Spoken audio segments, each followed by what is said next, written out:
Sung-guk was shaking, staring at the hand reaching out from the darkness. His eyes widened in shock, not even able to process who the hell it was.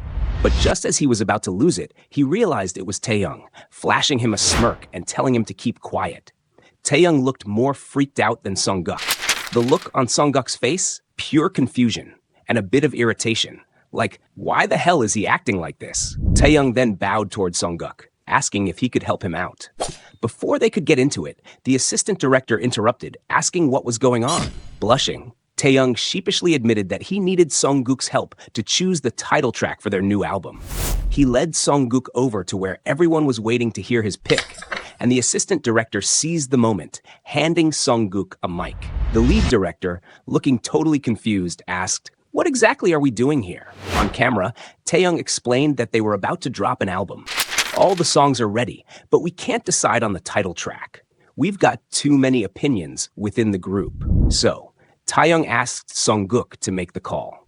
The director, raising an eyebrow, asked if it was really okay to let a 3-year-old pick, but Sung-guk was already sitting there, listening to the tracks with a serious look on his face. Taeyoung chuckled, saying they had hesitated at first too, but over the past year, Sung-guk had really helped shape who they were.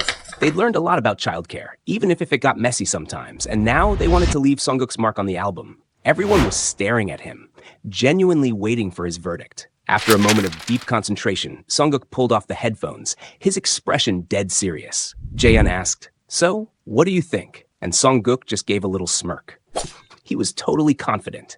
He knew they'd asked him because he had the future all figured out. Without missing a beat, he pointed at a CD that had the title, "It's a Lie." Jaehyun breathed a sigh of relief. It was the title he'd hoped for. But Lucas? Not so much. He wasn't feeling it. The director asked, "Which song is that?" And Taeyoung answered, "It's the track Haeyeon helped produce." He went on, explaining that out of the 3 candidates, it was the most unique, the one that really stood out. Sung-guk was 100% sure about his choice. In his past life, It's a Lie was a B-side, but it ended up dominating the charts for 5 straight weeks. Even someone like him, who didn't care much for music, remembered the lyrics. He knew if it became the title track, it would blow up. Lucas gave it one last shot, trying to convince Sung-guk to pick Way to You instead. But Sung-guk wasn't having it. He straight up said no. He grabbed the title track CD with no hesitation and walked right over to show it to Taehyung. His expression said it all.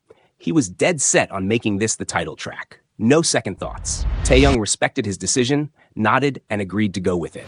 With that, everyone locked in, determined to give it their all to promote the song. Finally, the big day came.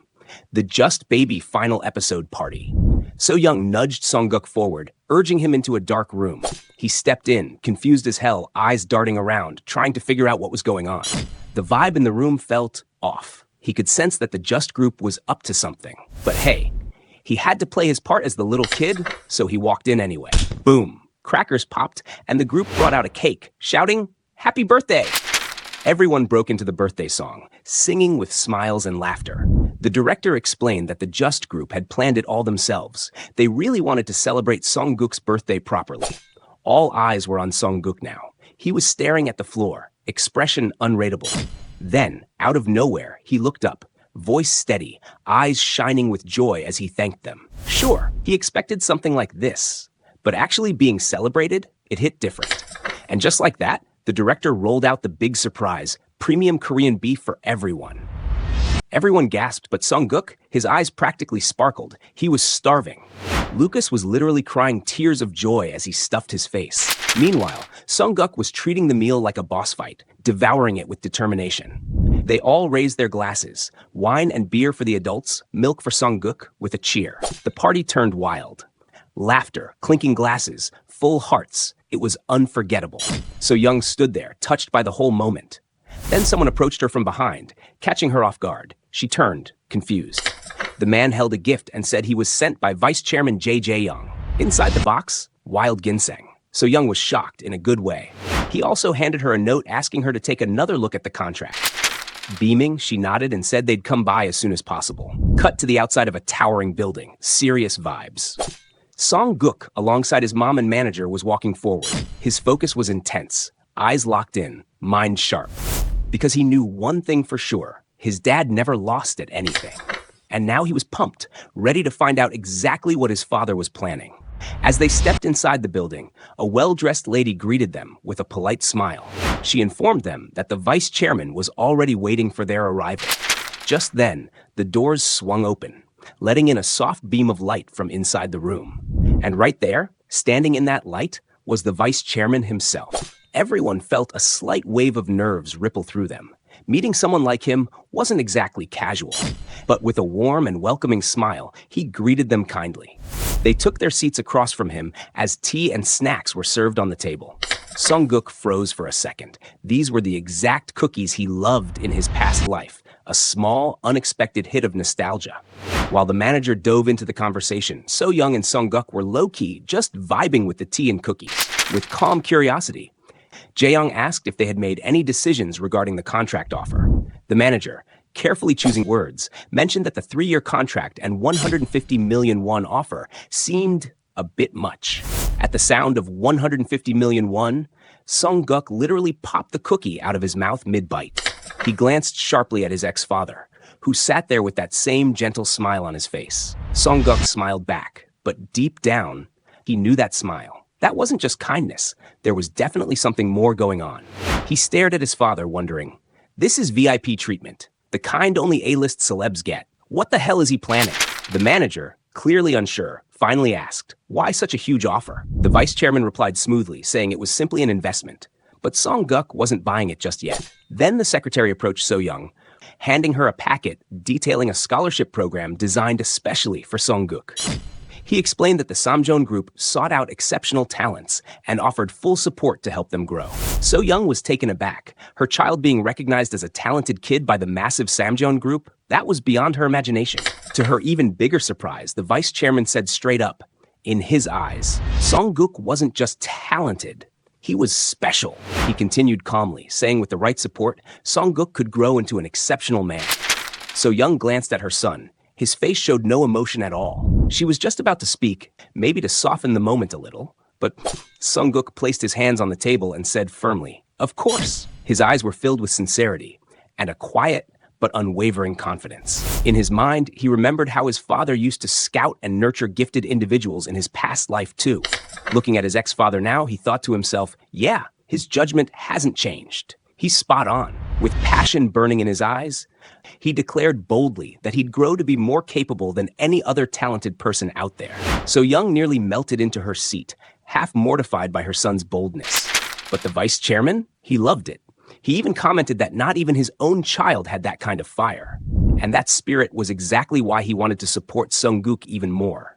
He then announced he'd be sending them a revised contract draft, this time more detailed, which completely shocked So-young and the manager. Rising from his seat, he explained that the contract was crafted purely to benefit Sung-guk, and he urged them to think it over carefully. Later that night, at home, Sung-guk's dad quietly watched So-young, exhausted from putting both kids to bed. She brought up the contract, asking what he thought, but he just looked as puzzled as she felt. From his perspective, the contract was insanely generous, almost too good to be real. But So-young couldn't shake the fear. Because when someone as high up as the vice chairman was personally watching her son, that kind of attention could come with a price. She was scared. If they accepted something that looked too perfect, what if it turned out to be a trap? What if something went terribly wrong? Outside the door, Sung-guk was quietly listening to every word. He nodded slowly. It all made sense. To parents who'd never even saved a few million won, an offer of 100 million was overwhelming. Almost frightening. It felt like being a flea in a jar. Just like how a flea that grows up inside a jar will keep jumping only as high as the lid, even after the lid is gone. Because they had grown up poor, the first reaction to anything big, especially money or opportunity, was fear. A fear so deep it drowned out hope. Sung-guk knew that was the cruelest part of poverty. It doesn't just take away comforts, it convinces people they shouldn't even reach for more. Meanwhile, inside the house, So-young's husband gently placed his hand on her shoulder. Should we accept the contract or not? He asked, his voice low but serious. Hearing that, Sung-guk, who had been quietly watching from behind, froze. He hadn't expected him to say that. He spoke up, trying to explain. This contract could change everything for Sung-guk. He wouldn't have to live paycheck to paycheck like them. He could finally have choices, stability. He could study in good schools, get into amazing colleges, land a great job, a whole new world could open for him. And when he mentioned that Sung-guk might even live a life like that of the Samjian vice chairman, So-young couldn't hide her astonishment. He continued, if the contract went through, even their family could think of building a better life. Something bigger, something new. And Sung-guk, he agreed with every single word his dad said. If there was even a sliver of hope for a life better than this, he wanted to take it. He had to take it. The next morning came, crisp and quiet. And just like clockwork, the same secretary showed up at their door once again. The secretary looked genuinely pleased. Finally, they were seriously discussing the contract. Progress at last. So-young, cautious but hopeful, asked him directly, "Did you really agree to the changes we requested?" In response, the secretary handed over the revised contract. The duration had been reduced from 3 years to 2 years, but in turn, the signing bonus had dropped from 150 million won to 100 million. So-young smiled with relief. It was still an incredible offer. Even Sung-guk leaned in, trying to peek at the papers himself, though he couldn't quite get a clear look. But just as they were getting ready to move forward with the signing, the secretary suddenly shifted gears. He calmly opened his briefcase again. From inside, he pulled out another document, setting it on the table with a subtle thud. "There's also a section we'd like to revise a bit," he said smoothly. The moment those words hit, So-young, the manager, and even little Sung-guk all had the same reaction. Eyebrows up, eyes wide. "Wait, what now?" So-young felt her heart tighten with anxiety. What kind of contract terms were they trying to change now? The secretary began calmly. "There are just 2 small things I'd like to go over," and pulled out 2 thick documents from his briefcase. But before he could say more, Sung-guk suddenly reached forward and snatched the documents from his hands with a sharp glare. Everyone froze in surprise. But Sung-guk's eyes were scanning the papers intently, suspicion flaring. The secretary, though startled, gently requested, "Could you hand those back, please? They're documents about stock and an apartment." Sung-guk narrowed his eyes. "Stock and apartment?" he asked, utterly confused. The secretary looked stunned. "Wait, you can read that?" Eyes gleaming with curiosity, Sung-guk leaned forward. "Yes. What is this about, secretary?" The secretary looked utterly speechless. His mouth opened, but no words came out. Observing his expression, Sung-guk understood. He had genuinely shocked him. Acting like a clueless child was growing tiresome, but if it helped uncover his father's tactics, he was ready to continue the act. Quickly shifting tone, he blinked adorably, voice soft and watery. "What's this, mister? Stock? Apartment?" Even So-young was confused. "Wait, you can read, Guk?" With a cheeky grin, Sung-guk replied, "Yes, Mom, I can read." The secretary was stunned. Stunned? A 3-year-old reading legal terms? This was beyond talent. It was genius. He recalled the vice chairman's words. Now I see what he meant. With an excited laugh, he finally began explaining. "Since you reduced the contract duration, the fee also dropped to 100 million won. But in exchange," he continued, "we want to offer Samjian Electronics stock worth 15 million won to the parents." So-young gasped. That was an entirely different kind of reward. He added, "Also, when Samjian's new premium apartment complex in Jamsil is complete in 2 years, we'll offer you a special 34 Pyong unit." At that, a memory stirred in Sung-guk's mind. So-young was left speechless by the overwhelming generosity, but Sung-guk stayed focused, eyes combing through the documents again. Something felt off, and then he saw it, a small clause buried in legal jargon. If the 2-year term isn't fulfilled, all the gifted stock must be returned, with the taxes borne by the recipient. Exactly like his father, offering rewards that turn into shackles. Sweet temptations dangled like bait, the strategy of Jihan Jae-young. Still, Sung-guk didn't back down. "I want all of it," he said firmly to the secretary. But So-young pulled him back. "Wait." Sung-guk's eyes filled with frustration. He knew the value of those stocks. He knew the future of real estate in Jamsil. This contract was gold. Tears welled up in his eyes. So-young grew upset, but the manager stepped in quietly, motioning her aside. "We should take it," she said. "It's a rare opportunity for Sung-guk, for your family." So-young paused, listening carefully. The manager then turned to the secretary. "Thank you for the generous terms. However, it's still a heavy contract for just an individual." The secretary looked puzzled. "What do you mean?" She smiled. "We're planning to establish a company, one solely dedicated to Sung-guk's career." One-person agency?" the secretary asked, eyes lighting up. "Yes," she said proudly. "It'll exist just for him." Hearing this, Sung-guk's face lit up. He had secretly dreamed of this, starting small, but building a global empire. He grinned. The first company, with my name. While the idea had come from the manager, it was something Sung Guk had quietly envisioned days ago.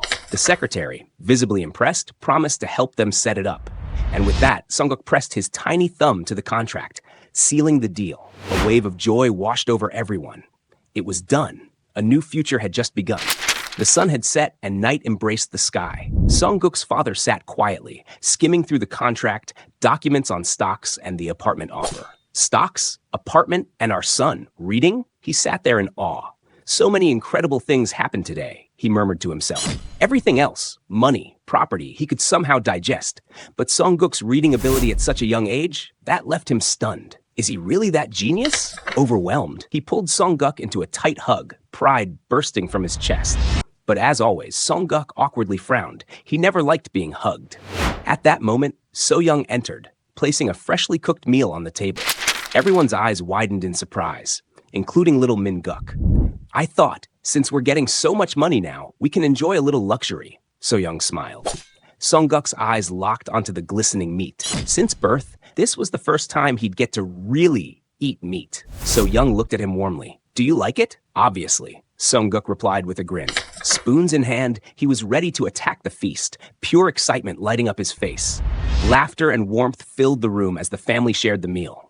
For a moment, everything felt perfect, a truly happy family. Between bites, So Young turned to her husband. How was work today? He smiled. I actually asked my boss if I could try something on my own. Everyone looked at him with curiosity. He said I should open my own shop, he continued, and a round of excitement buzzed through the table. He glanced at Sung Guk. Thanks to you, we now have enough money to rent a commercial space. Sung Guk looked up proudly. I'll support you too, Dad. His father gently patted his head. Thank you, son. And for the first time in this life, Sung Guk felt a quiet joy that he was making a real difference. Scene shifted to Seon Mi, pacing near the window. Phone pressed to her ear as she spoke with the vice chairman's secretary, her tone sharp and probing. She paused, her brows knitting the moment she heard the news. They'd already signed the contract. Her lips tightened and she muttered under her breath, "Shh." So they really went through with it. As she continued the call, unaware, a man sat quietly in the shadows of the room, just a few feet behind her, listening to every word with a smirk. After a moment, Seon Mi ended the call and slowly turned, her eyes narrowing as they met the figure behind her. And there he was, stepping forward into the light with that same twisted grin. It was none other than Shin Sung Jung, the snake who'd once been thrown in jail. All thanks to Sung Guk. He sat back, thoughts spinning as he reflected bitterly on everything that damn kid had pulled off so far. With a sudden burst of rage, he slammed his fist on the table, growling through clenched teeth. That brat and his whole damn family, bastards! He was fuming now, unable to contain the heat boiling in his chest. His eyes burned red with fury.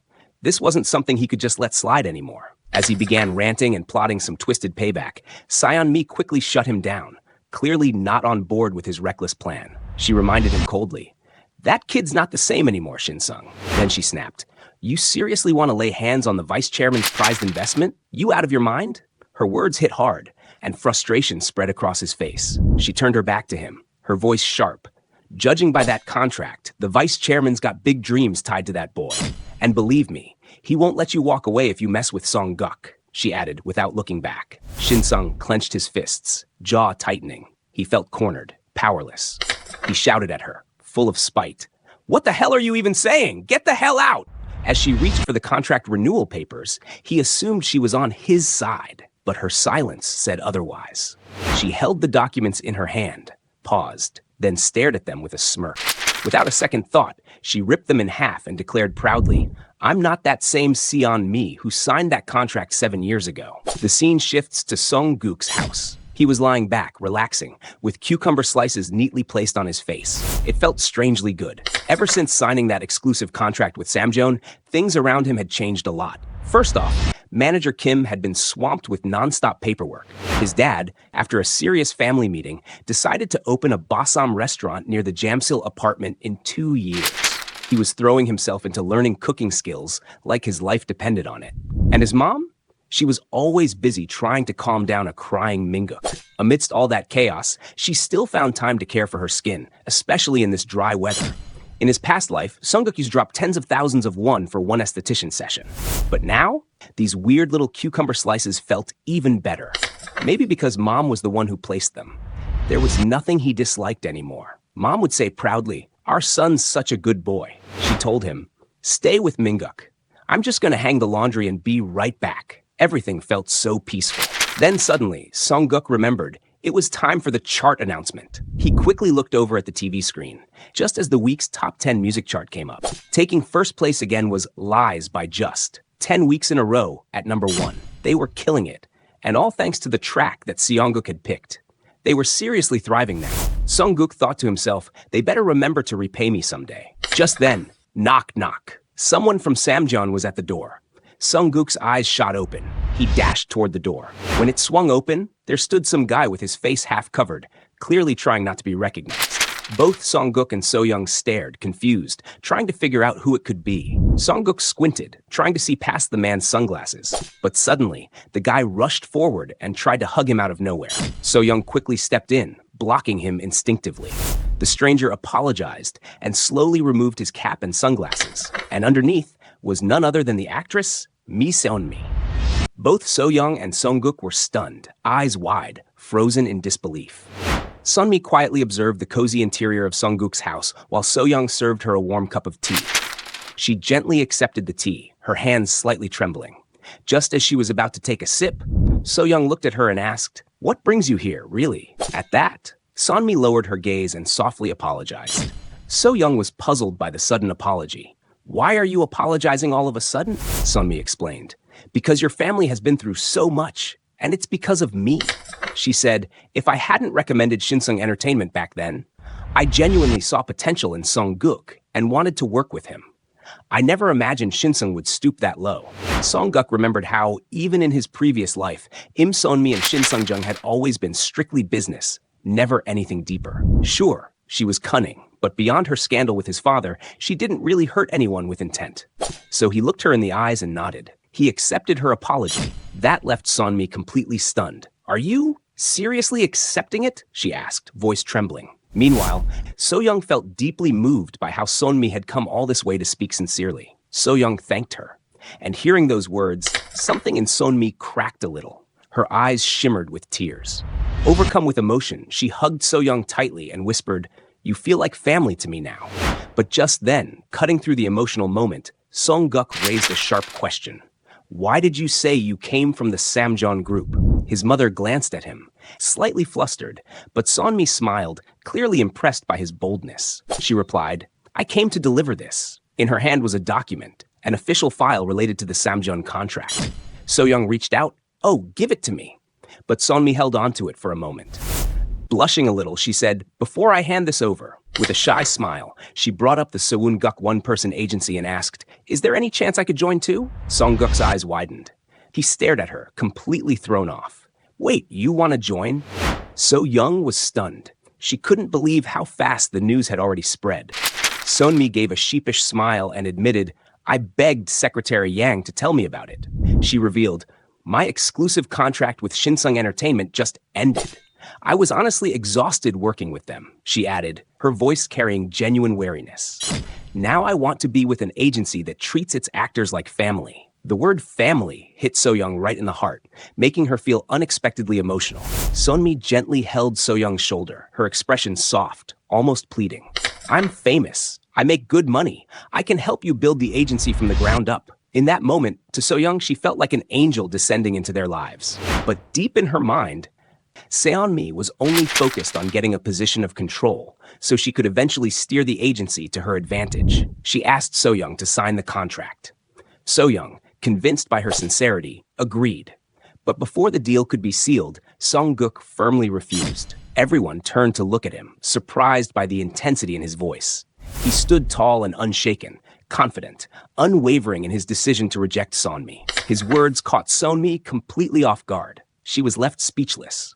Soyoung, flustered, scolded him. "What's wrong with you?" Sunmi cautiously asked. "Can you tell me why?" Sunguk lay on the floor, eyes turned away, refusing to give a reason. "No." That's all he said. Soyoung, embarrassed, told Sunmi not to mind him and suggested they speak with the manager instead. But Songguk suddenly burst into a tantrum, crying loudly and refusing to let it go. So-young was mortified. "Stop it, Songguk," she pleaded, trying to calm him down. Their shouting and crying reached little Min-guk's ears. He woke up with tears in his eyes, ready to let out a wail. Hearing his cries, So-young quickly rushed to his side. Once So-young left, Sonmi's expression changed. She grew serious and turned to Songguk. "Tell me the real reason," she demanded. She tried to gently touch his cheek, attempting to manipulate him with affection. But Songguk smacked her hand away without hesitation. With clear, piercing eyes, he said, "Your true intentions are obvious. You're only thinking about the future value of the company and planning a small investment to secure your control. And that's not the kind of person I want in my agency," he said without flinching. "My company will be filled with my people, people who believe, not opportunists who come and go. And especially not a woman who can leak information to my father so easily." He raised his finger and pointed it at her, rejecting her offer with every ounce of resolve in his heart. Sonmi was clearly frustrated at Songguk, but before she could react, So-young appeared at the doorway. With a practiced smile, Sonmi greeted So-young gently and said she'd take her leave for today. She turned with a darker tone in her voice, saying, "I wanted to join your agency even more now, but I guess it needs sincerity." Songguk shrugged and replied coolly, "Try all you want." She slid the documents forward across the table. "Here are the papers Samjeon sent," she said before turning to leave. Putting on her sunglasses and pulling her cap down low, she headed for the door. Just before stepping out, she flashed a soft, unreadable smile at Songguk. It wasn't that Songguk didn't recognize her value, but he wanted someone who genuinely saw the agency as a family, not just a stepping stone. And right then, a booming voice came from behind. "Songguk, you rascal!" He froze in place. She came charging in, yelling, "What kind of manners are those in front of Sonmi?" She kept going. She must have felt so humiliated. She left in a flash. Songguk tried to explain, but she wasn't having it. Trying to escape her scolding, he handed her the contract papers. "Here, check these." She started opening the envelope, but her lecture didn't pause for even a second. That is, until her expression suddenly changed, because the documents inside were for Songguk's exclusive ad shoot with Samjeon Electronics. A few days later, a car rolled to a stop in front of a beautiful house nestled in a stunning location. Both Songguk and So-young were awestruck by the scenery. As So-young admired the place, the front door opened, and out walked the director. He greeted them warmly, calling out, "Songguk, So-young!" They both lit up upon seeing him, happy and surprised to have him directing the shoot. So-young offered her congratulations with a big smile. The director looked over Songguk and said, "You've gotten even more handsome," making the boy beam with pride. He stood tall, dressed impeccably in the outfit sent by Samjeon Group, radiating confidence. That is, until he realized the brand name was Petit Cochon, which literally meant little pig in French. Songguk exploded, shouting, "I'm already sensitive about being chubby, and now this?" Just then, another car pulled up. Inside that sleek vehicle sat none other than the vice chairman. He looked out the window, watching the squabble between Songguk and the director. A gentle smile curved his lips as he quietly enjoyed the moment. The man seated beside him leaned in and asked, "Is this the kid you've decided to sponsor?" With a grave nod and a proud look in his eyes, the vice chairman replied, "Yes, father." The spotlight subtly shifted, revealing the man next to him, none other than John Jushin, Songguk's grandfather.